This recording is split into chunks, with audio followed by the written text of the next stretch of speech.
Hey, I'm Ruben Rojas on Ever Forward Radio. Today, we'll be speaking about Live Through Love, my art, and more. 3, 2, 1.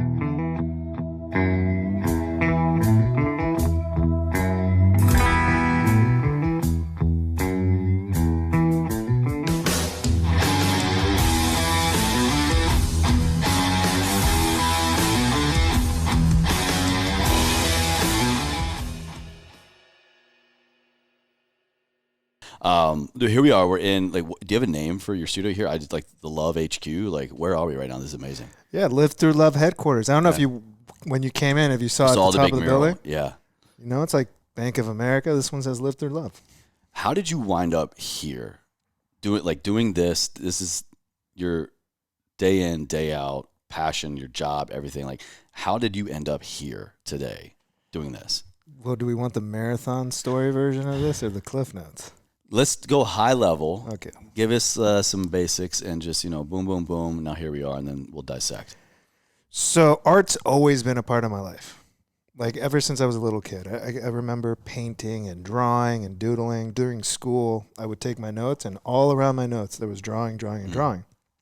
But no one ever says, go become an artist, right? So I played 3 sports, and I studied medicine.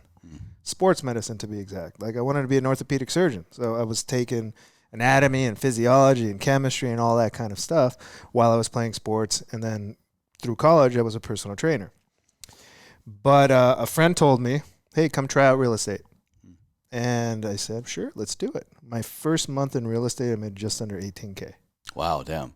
Out of the gate. Out of the gate. Shit. So I was like, yeah, maybe I'm not going to go to med school. You know what? Yeah. $500,000 in debt.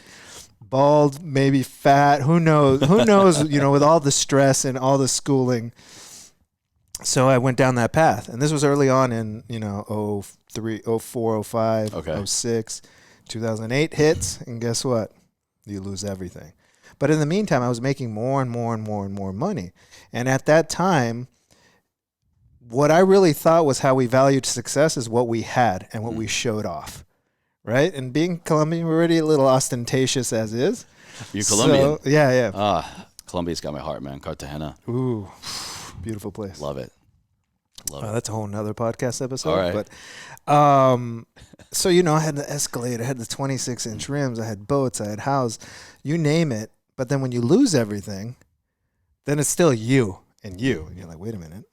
I used all this stuff to value my success and my self-worth. Yeah. There's something wrong with that recipe. And for the next year, I'm like, I don't know what I'm going to do. I'm in 08. I'm going through bankruptcy and trying to figure out my next life path. Wow. And I end up in finance. So a couple people are like, hey, try out insurance and retirement services. I'm like, okay, sounds like a great idea. Sounds like you got a lot of people in your life telling you what to do with your life. Also, right? But, parents and friends and things like that. But 5 years into that, I did really well out the gate. Life insurance is important. Disability insurance is important. Saving for your future is so important. We're all going to get old. We're all going to need that. But trying to convince people that they're going to need that, that's another tough gig. Yeah. And it's a tough gig. You feel a lot of rejection. Nobody likes being sold that stuff, especially for some reason. No, I mean, real estate was easy. House? Yeah, I want a house all day long. That was the easiest thing. But then this next thing was like, no.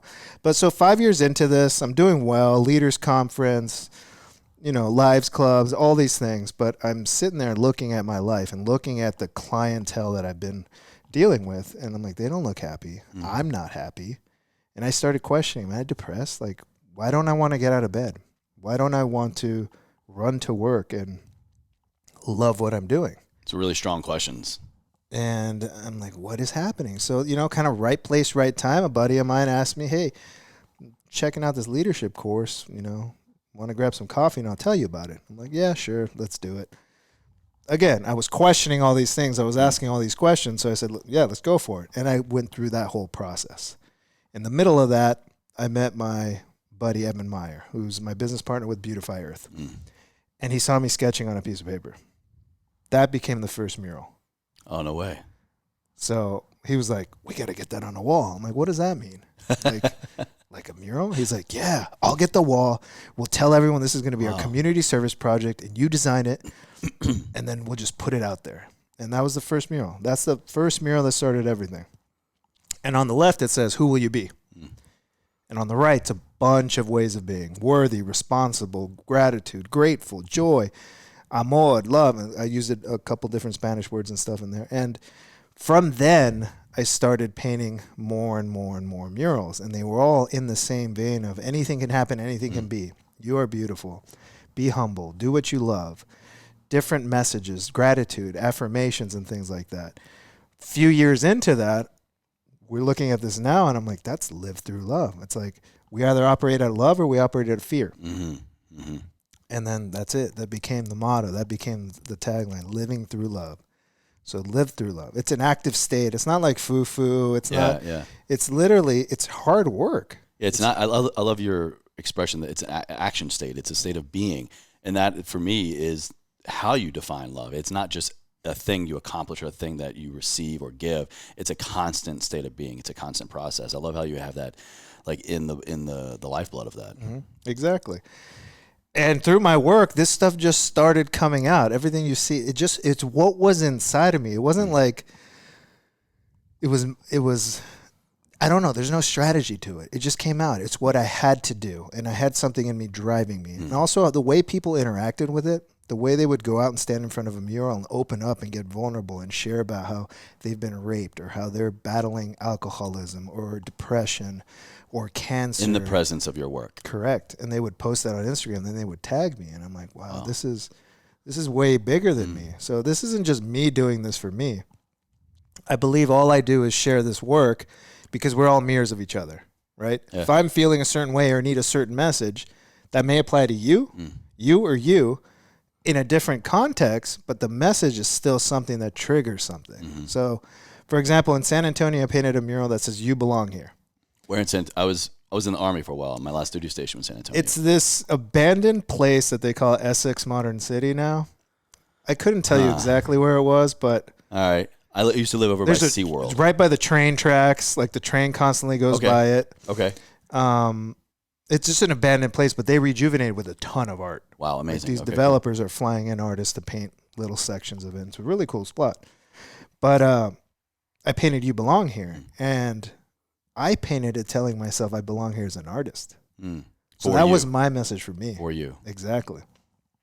The majority of people that interacted with it said, you know what, I belong here because X, Y, and Z. Yeah. Or I didn't kill myself today, Ruben, and I do belong here. You're right. Thank you. Damn. Thank you for your work. So I was like, this stuff kept coming in and kept coming in. And I'm like, I got to keep doing this. So, like, I love doing this, but I say I don't really do it just for me. I do it for everyone. So that's kind of the high level. I want to go back to that moment when this friend, family member, whoever it was, saw you drawing, saw whatever the technique was, and it went from other people telling you, hey, you should try this, you should do that with your life, kind of trying to take an external expectation and put it on you from a loving source, I'm sure.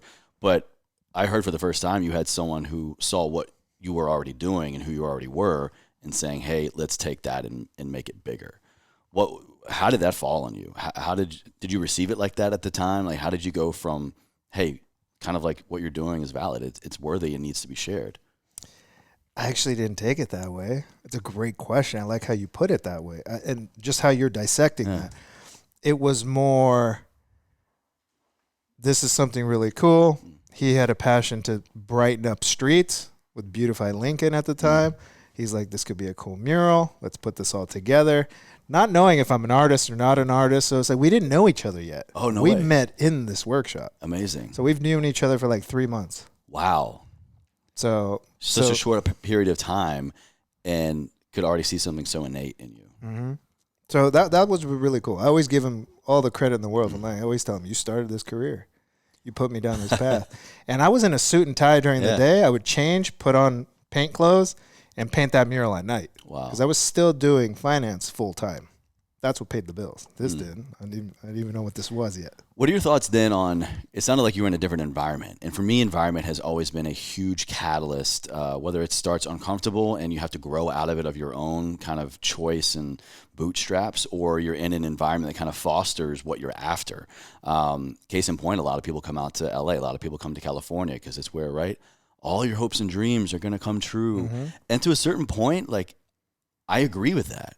Because so many people here, I'm just giving my 2-year short example, like I jumped in head first, and so many people here do the exact same thing, and they want to create, they want to collaborate, they want to like get this expression out of them. We don't come here to find our meaning. We come here to like finally reconnect with ourselves. What was your experience? You know, how did you went from doing something, you were called out in a positive way, and like the work is very evident, but like what was the inner journey like of finally having someone call you out to open up that source and just let it keep flowing instead of trying to channel into something else? I would say it wasn't that clear. You know, it was like It usually never is. Running through quicksand. So at first it was really, can I do this? What does this look like? Can I sustain myself? Can I build a life off of this? You know, because on this hand, I have finance. I'm like, yeah, there's a formula. I'm already doing well. You can make lots of money, but at what expense? And I started looking at, maybe I end up divorced. Maybe my kids don't like me because I'm doing something to bring money in to provide of a life, but not really a life of joy or happiness or that I want to. Yeah. It might be at the time like, yeah, we went here and we went there and you have this and you have that. But what did I sacrifice to get to that? Exactly. And what energy did that bring into this? And then created a toxic environment. I was already just looking at that and I'm like, I can't do this. So on this end, I'm like, I have no idea what it's like to be an artist full time. The benefit I've had in everything is I've always been self-employed. So whether I was a personal trainer and I was making sales commissions or in real estate, so you already know what finance, that takes. so everything was always on me. I've never had a salary. I've never had to worry about just being comfortable in that space. So I don't know what it's like. I've always lived on this self-guided, take the risks, jump and figure it out. So build the parachute on the way out of the plane. So I'm starting to sabotage the finance because I know I don't want to do it. And if I consistently do well at it, why would I leave it? Right. So I'm doing bad at it to phase out of it. Not that I did anything bad with my clients. I just didn't bring in new business. I didn't generate new money. So the income What do went down. you mean more specifically there? Like, how were you intentionally or non-intentionally self-sabotaging a career that you know that you didn't love? Intentionally and non-intentionally. How so? I wasn't saying, hey, I'm doing this on purpose, but I knew I was doing it and I allowed myself to do it. Ah, gotcha. You're like knowingly kind of like half-assing Correct. a profession. Yeah, I called it half in, half out. I literally call it like mediocre hell. Because you're not being good at either of these things. Yeah. You're failing at one, and you don't know what to succeed is on this one. You're not really failing because you haven't given it a shot. True. Yeah. So I'm like, what does this look like? I'm like, and then I didn't have a brand yet at that time.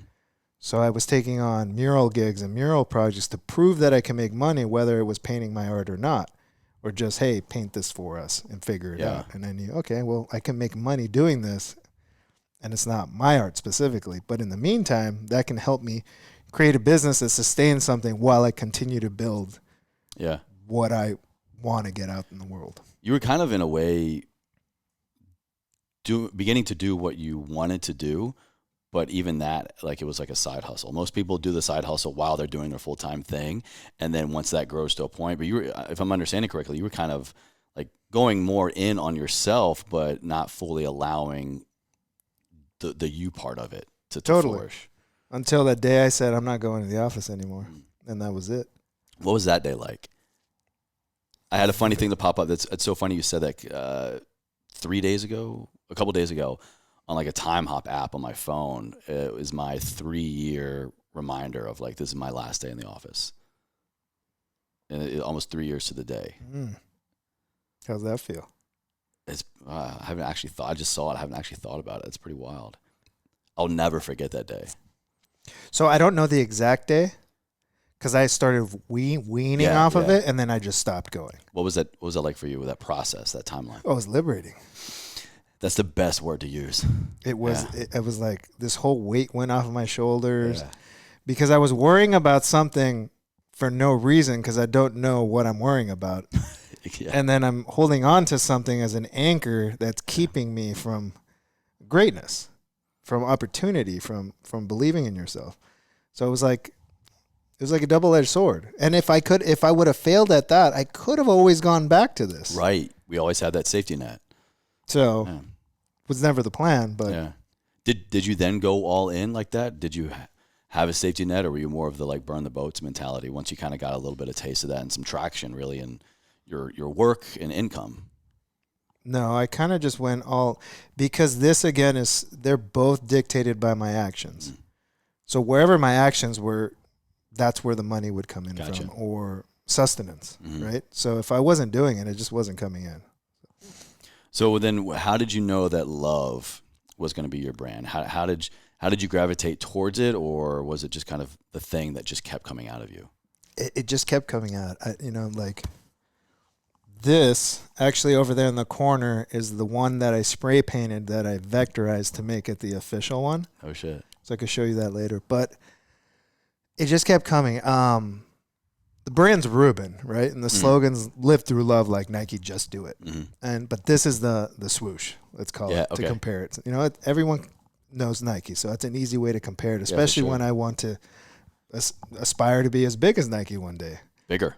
Or bigger, of course. Yeah. There we go. Bigger, baby. Thank you. I'm going to receive that right now. Take it. Yeah. But it just became, it was a thing. It just happened.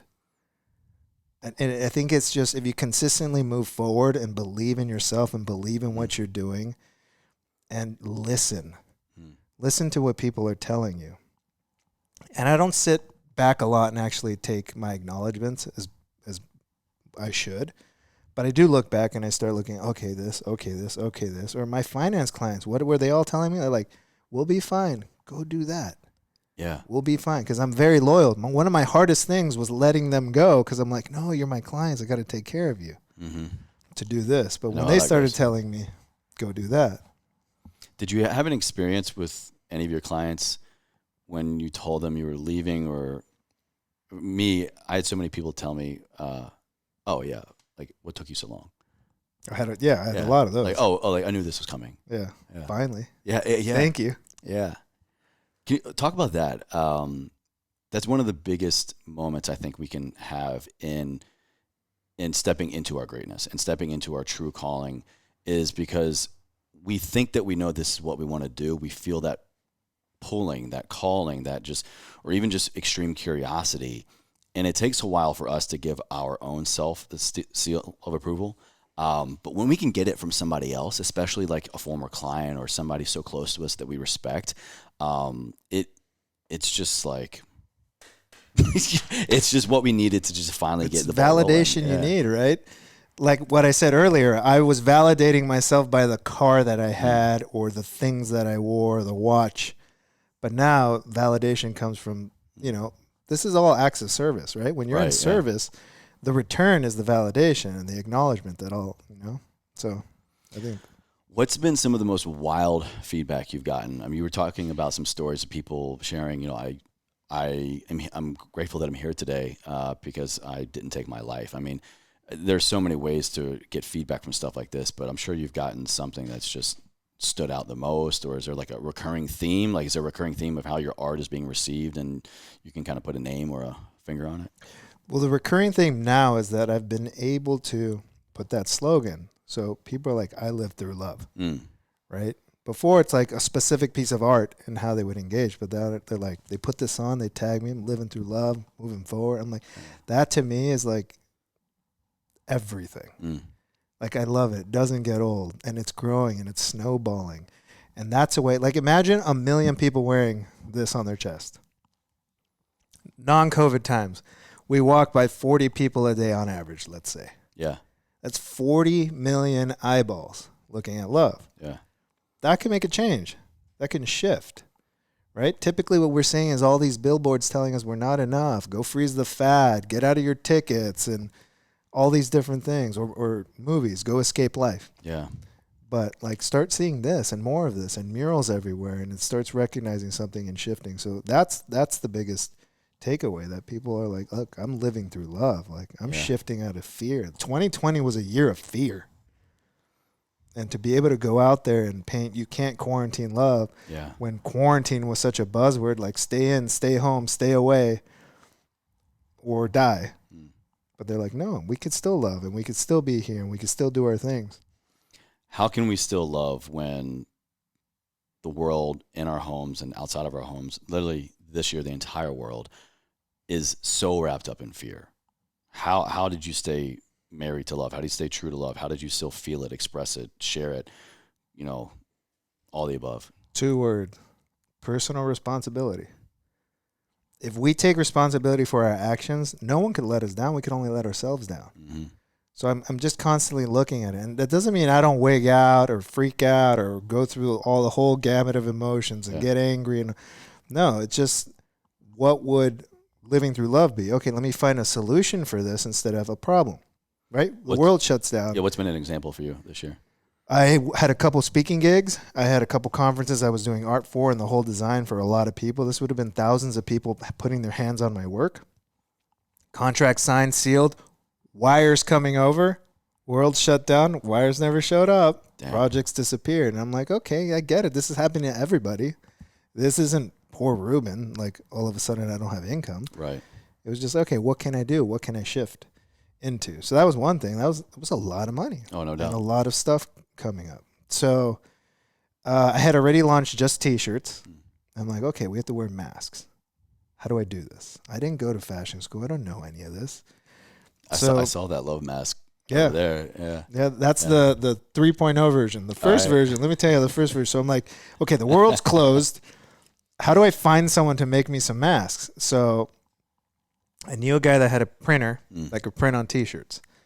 Got some T-shirts, printed my design on it, cut out from this section of the front and this section of the back, and I think I could get 4 masks out of each shirt. Okay. So the first few batches were hand cut from shirts, and I had these 2 girls sewing them for me. So it was like this, taking this, cutting it out. Yeah, but like this pattern. You're right. Yeah. Yeah. And so I'm like, that's really cool. So I generated some jobs for people. I didn't make any money on the first ones. They just cost so much and running all over town trying to figure this out. But then I'm like, okay, there's got to be a better way to do this. So I figured that out. I met with some other guys. We started printing out sheets of fabric. There you go. This makes more sense. Now we're making them by the hundreds. Yeah. Again, employing people, all done here in LA, hand cut and sewn with love. And then what's the mask? The mask is a symbolism of fear. A lot of people are, the fact that it's so politically charged, I don't understand that. I don't get it. It shouldn't pick a side. It's really, what is it for? It's for protecting people. Right, yeah. Whether you believe in it or not, or it's not the best way to do things, who cares? If someone says put a mask on around me, then put a mask on around them. Mm-hmm. That's it. It's respect for another human. I agree. But so I started making these masks and selling them and selling them and selling them. And it was a way for someone to wear love on their face instead of like a bandana. I heard people saying like, I don't want to look like I'm going to go rob a bank. I don't want to look. Yeah. So I'm like, what makes them feel happy? My art and color. Literally and the word masking love. fear with love. And there's a lot of masks that are around the world now. Yeah. And some really cool stuff now that happens is people are like, hey, I met someone at the market because they had your mask. And I said, dit. And then they're like, we know each other now. So that consistently happens, or it's just super cool. It's just super cool hearing all these stories. It sounds like the art, I mean, art in general, I'm no guy that knows his art for sure, but I mean, there's so much room for interpretation. When you see a logo, when you see an image, when you see even just certain colors, and with you, I see so many ways that all of the above have been woven together. And it's kind of, I'll even say convenient, that it's all in the form of a word, in a word that we all can kind of immediately recognize and latch onto. And then we get both sides of the coin. We get our own interpretation, but you also, the viewers, we also get the artist's original intention. Mm-hmm. What's that experience been like? Is it like, yes, people get my message, but then also they can make it their own? Is that kind of been kind of like the synchronicity of it all? I don't know if I really say that it's my message. Okay. Maybe I should. Maybe just curious, yeah. I like to say is like, look, I paint it. Art is very subjective. I use words because we all know what words mean. Right. Color grabs your attention, makes Yeah. us feel good, makes us remember things. So that put together will open the door for you. You've got to walk through the door, whether you like it, don't like it, or feel something from it. That's up to you. So kind of like personal training. Mm. You could put the program together. You could tell them where to meet you, but they got to show up. Yeah. I love that's a great interpretation of again the action of love. Mm-hmm. It's not just a one-time thing. You don't achieve it. Mm-hmm. You experience it. You share it. You give it. You receive it. It's not just a one-time entity. It's a muscle. Yeah, yeah. Where do you see? We're here at the tail end of a year, of a month. We're going into 2021. Like 2 days as we're recording this. Where do you see the most potential for love next year? Like, where do you hope that your message or just love over fear in general is going to go next year? The way I'll answer that is let's go back to what was happening during the marches Okay. and the protesting. And so I made some BLM posters, and I made different art that I started giving out to people, and a different T-shirt that helped raise some money for donations. Amazing. And the purpose of it was I didn't actually pick a side as far as what I was doing. What I was saying is like, look, let's all go help and speak and be heard, but come from love. Okay. And not come from the fear. The fear side creates what? The anger and the riots and the looting and all those things. But if you're like, hey, you got your set of opinions, I've got mine. Let's meet in the middle over a cup of love. Yeah, yeah. And just listen to each other. And if you don't agree, that's fine. But can you say you're both not good humans? Yeah. Or good people? Hey, if that cup was full of strong coffee, I mean, we'd all be coming together sooner. We should have Adam rebrand it. God. Strong love. Strong love. But so to answer that question, it's like I want to see more people come from the action of using love. And again, that's from being proactive. Mm-hmm. That's finding solutions. That is, listening to people, seeing them, and letting them be heard. Mm-hmm. And not worry about you being heard and reacting to what either they're saying or not saying. And if you start multiplying that out, that could change the world. Oh, yeah. Yeah. And I mean, that's not just me doing it. Like, I want everyone to do this. This isn't a mission of like, this could be a world peace mission too.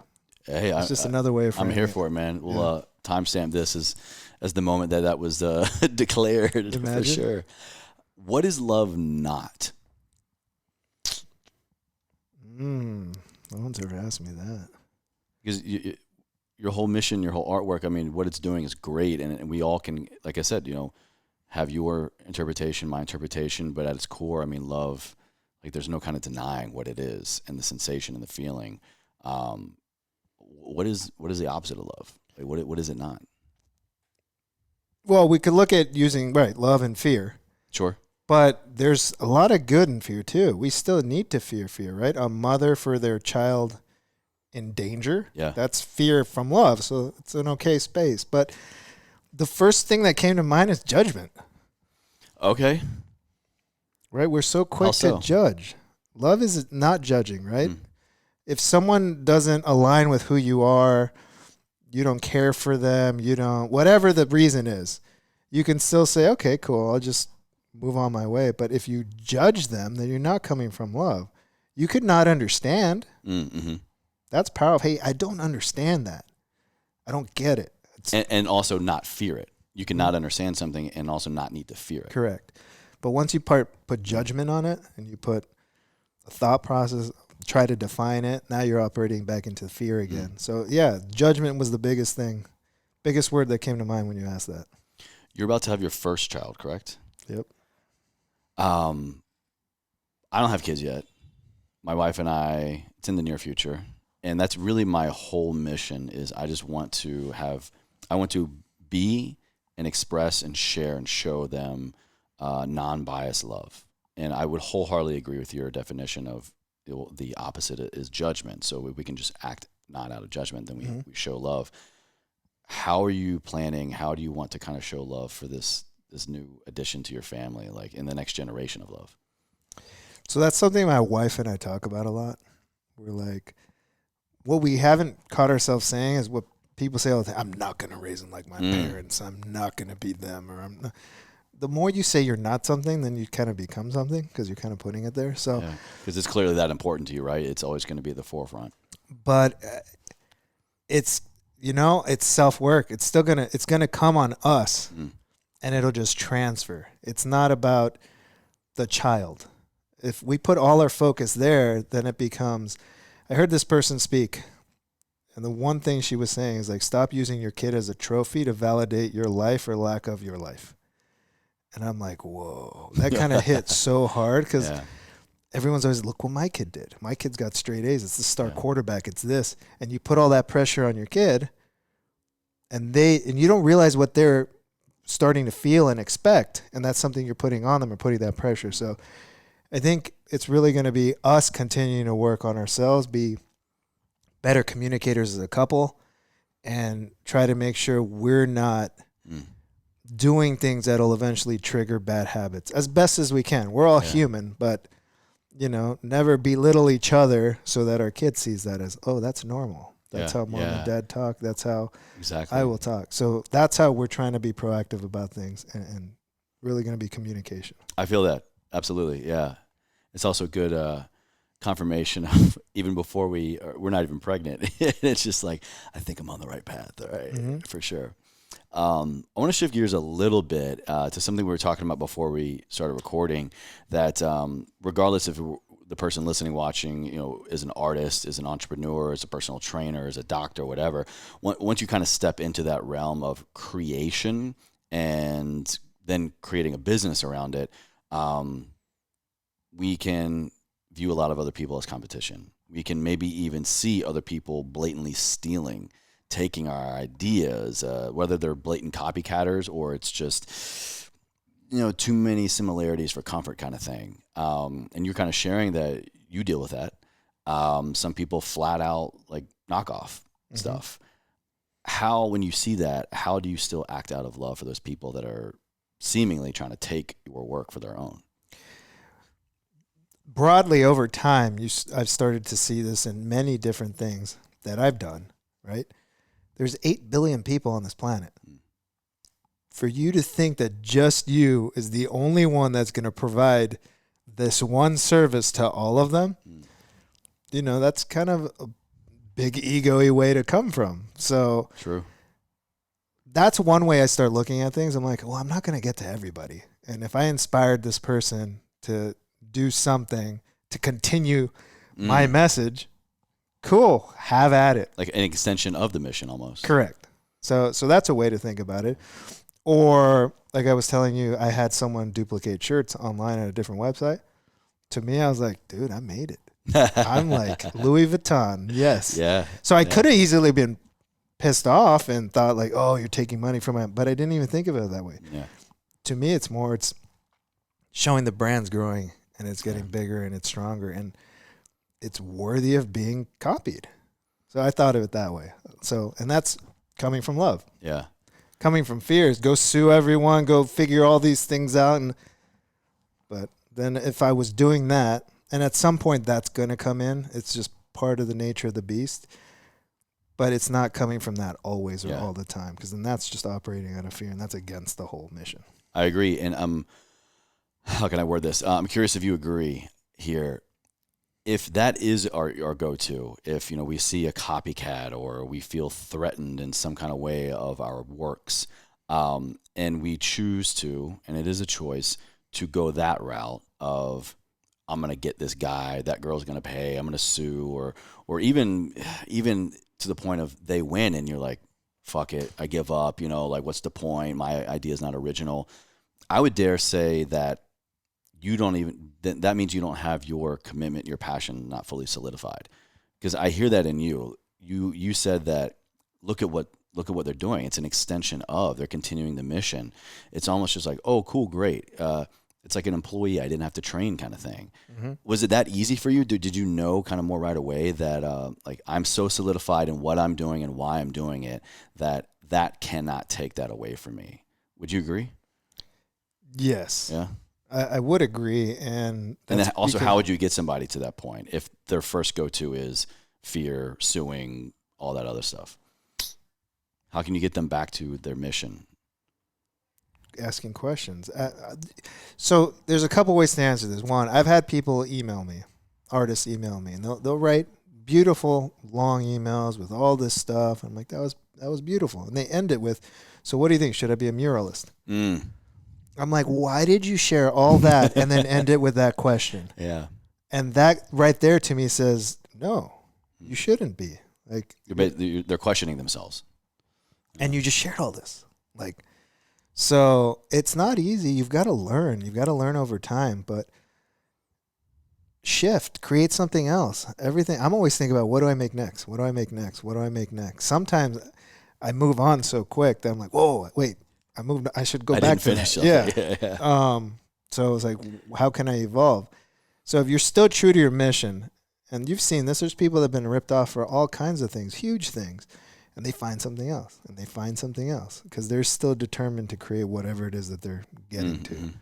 So maybe that wasn't your thing at the moment, and it's just another step to that next thing that actually gets you to where you need to go.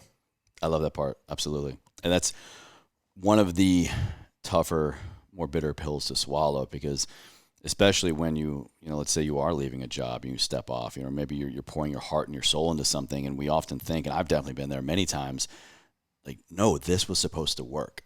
This was supposed to be the thing. And people say it all the time, but it's so damn true, man. The thing is never the thing. More often than not, it is just meant to serve us at that place in time. It could be a thing, it could be a person, a place. And if we're asking the right questions, like you're saying, like to teach us what we need so that we can then move on to the next thing. It's that is love. I mean, it's a continual state of being and growth. You have to love the journey in order to get to the whole point of where I want to go next, of being able to finally and fully love yourself. Loving yourself. I talk about this fairly often on the show, and I think my personal experience is people are asking, how do I love myself? How do I love myself? Well, you need to first know yourself. You don't love your significant other. You don't love your kid. You don't love your dog just, because you've never met them before. Like, no, you know them, you experience, you share life, you share energy, and that equates then to the whole life experience of love. How do you tell people to get to love themselves? Is it through interpretation of art? Is it through spending time getting to know yourself? Like, how do you get people to that point of wanting to love themselves? Without coaching them? I have a workshop coming up. Oh, hey. I was kidding. It's tough. I've been in different relationships. This is a struggle with me. Like, I tell myself all the time, we need to be gentle to ourselves, kinder to ourselves.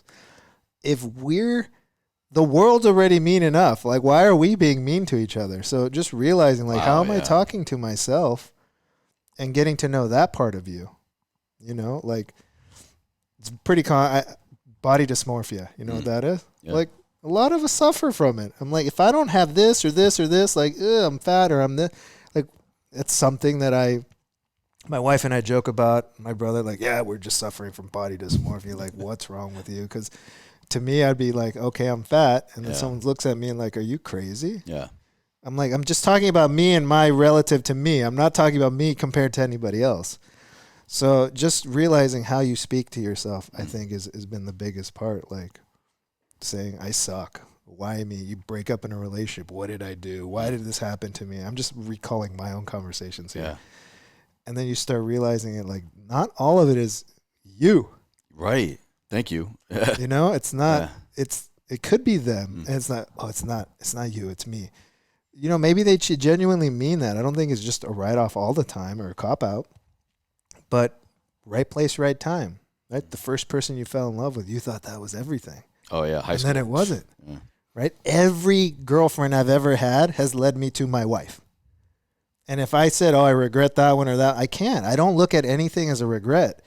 I look at it as a stepping block to get me to where I'm going, right? In real estate, I went bankrupt. I went all the way to the ground and had to rebuild. Do I regret any of that? No. Was it hard? Yes. Could have done different choices. But then I wouldn't be where I am today if it wasn't for those moments. So all these things are a culmination of that.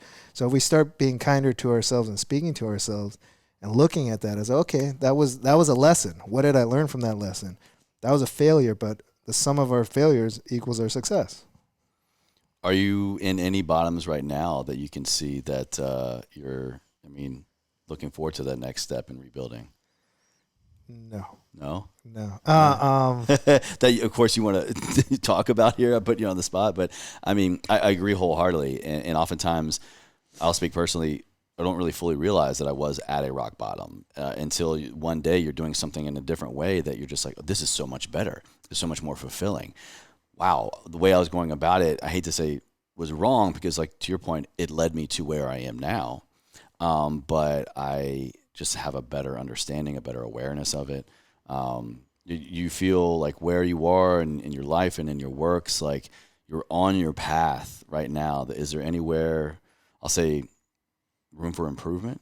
There's always room for improvement. Where's the dark corner that love hasn't shined its light on yet? I think because of now how I'm training to operate myself, if I say I haven't hit this goal yet, and I could say, okay, I'm not there, I'm in the bottom, but it's just like I'm not there yet, but that's because I constantly push the bar so much higher. Right, okay.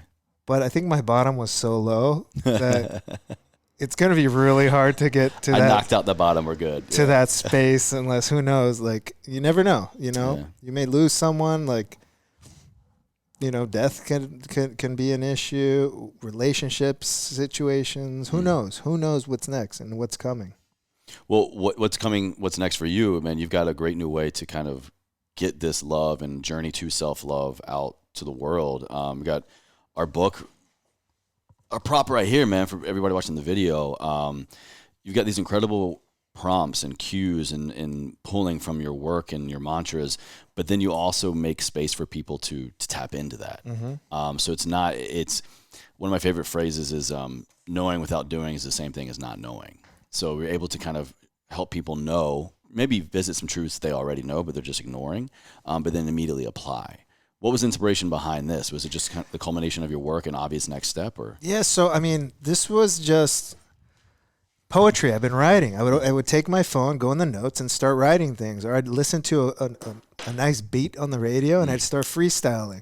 And I'm like, oh, I got to write that down. And then I would tell my now wife, then she was my girlfriend, start reading her some of this poetry, and she's like, dude, I buy everything R.M. Drake. Like, you should, like, put this out there, create an account. I created a pseudonym. It was just Ben, so Ruben or Ben. Yeah. And I had a whole poetry account that started gaining traction. I was posting poetry. And a lot of it was on self-love and these kinds of conversations. Years later, here I am, put it all into a book. Again, it's not always the right time until you make it the right time. It wasn't the right time to share it differently than my Instagram or in some murals or in a caption. And now it was the right time to put it together in this book and put a story behind it, like Live Through Love, a self-love journal. You start through it and change comes from within. So at the end of this thing, you're going to open it.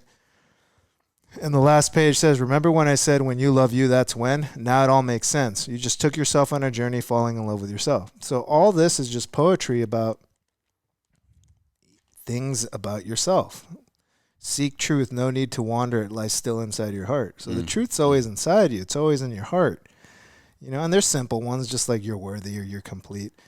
But there's an exercise in here that says, write yourself a love letter. It's just a blank page. What do you mean by that?